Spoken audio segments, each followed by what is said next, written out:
Pemirsa masih di IDX Season Closing dan kita ke informasi topik pilihan di mana rupiah cenderung masih melemah terhadap dolar Amerika berada pada posisi 15.300-an. Hal ini dipicu penguatan dolar Amerika Serikat jelang rilis data inflasi terbaru pekan ini.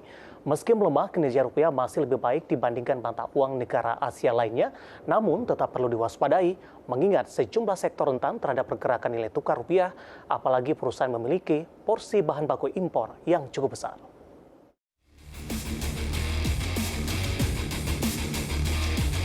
Nilai tukar rupiah masih tertahan di kisaran 15.300-an, tepatnya 15.341 rupiah per dolar Amerika Serikat. Namun hingga siang ini, mata uang Garuda menunjukkan perlawanan dan sempat menguat tipis 0,03% terhadap dolar Amerika Serikat. Meski menguat tipis, rupiah secara mingguan telah turun hampir 1%, di mana dalam 3 bulan terakhir, rupiah cenderung melemah lebih dari 3%.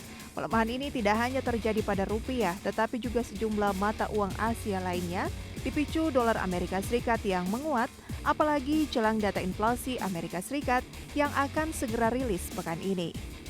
Data-data tersebut akan menjadi fokus pelaku pasar guna mendapatkan petunjuk lebih lanjut terkait kebijakan moneter dan jalur suku bunga Bank Sentral Amerika Serikat, The Fed, yang rencananya akan diumumkan pada 20 September mendatang. Sejumlah pengamat menilai The Fed ke depan masih akan memberikan tekanan pada pasar keuangan negara berkembang termasuk Indonesia, lantaran ada potensi kenaikan hingga 2 kali lipat jika inflasi masih tinggi dan ekonomi masih kuat di negeri Paman Sam. Kendati demikian, stabilitas nilai tukar rupiah diperkirakan tetap terjaga, sejalan dengan persepsi positif investor terhadap prospek perekonomian Indonesia serta inflasi yang rendah. Begitu pula dengan imbal hasil aset keuangan domestik yang menarik. Apalagi Bank Indonesia juga terus memperkuat kebijakan stabilisasi nilai tukar rupiah melalui intervensi di pasar falas, yakni efektivitas implementasi instrumen penempatan devisa hasil ekspor atau DHE, serta penerbitan instrumen operasi moneter untuk mendukung pendalaman pasar uang dan mendorong masuknya aliran portofolio asing. Pelemahan rupiah jika terus berlanjut sejatinya menjadi sentimen yang sangat sensitif bagi pasar saham, khususnya yang berhubungan dengan impor. Tekanan nilai tukar rupiah beberapa waktu terakhir dinilai dapat menekan kinerja keuangan perusahaan.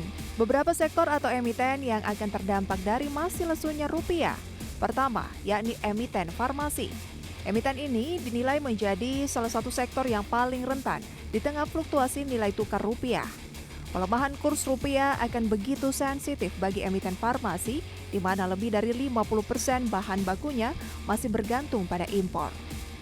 Pada pukul 13.30 waktu Indonesia Barat atau siang ini, saham-saham farmasi cenderung melemah, seperti Indofarma atau INAF yang turun 1,83%. Kimia Farma atau KF juga turun 1,16%. Papros atau PH turun 1,48%. Serta Kalbe Farma turun 1,61%. Sektor kedua adalah konsumsi, juga cukup sensitif dengan pergerakan nilai tukar. Porsi impor yang cukup besar menjadi beban perusahaan tersebut, apalagi gejolak di global hingga saat ini masih belum mereda. Namun beberapa emiten konsumer sepertinya tidak terlalu terdampak dari depresiasi rupiah, karena hal ini ditopang oleh ekspor yang cukup besar, sehingga risiko dari turunnya rupiah dapat diredam. Berikut pantauan kinerja saham konsumer siang ini di antaranya. Mayora Indah atau Emyor masih terpantau menguat 1,96%. Sementara Indofood CBP atau ICBP stagnan, sedangkan Indofood Sukses Makmur atau INDF turun 1,08%.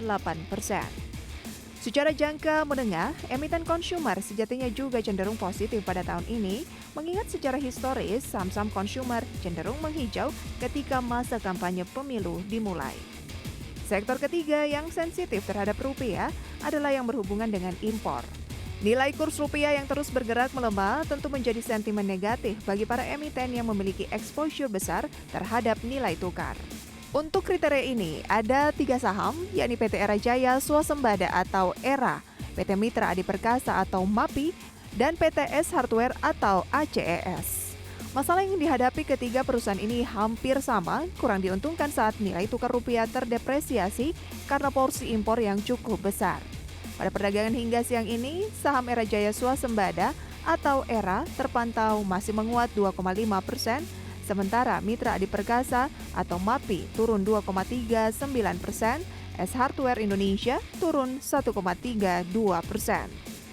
Ketiga emiten ini juga tidak memiliki banyak ruang untuk memotong OPEX karena tingkat variabel OPEX atau revenue yang relatif kecil, kemampuan perusahaan untuk menaikkan harga cukup terbatas, sehingga akan berpengaruh terhadap permintaan atau margin perusahaan bila rupiah terus terdepresiasi. Selain ketiga sektor tersebut, sektor bahan baku produsen besi dan baja juga dinilai akan terancam terkena dampak saat rupiah melemah. Meski saat ini cenderung melemah, namun rupiah diprediksi cenderung akan kembali stabil jelang pemilu 2024. Hal ini dinilai dari dampak dinamika politik yang cenderung lebih terbatas. Rupiah pun hingga saat ini bukanlah merupakan mata uang Asia dengan depresiasi terdalam sepanjang kuartal 2 2023 dan kuartal 3 2023. Berbagai sumber, IDX Channel.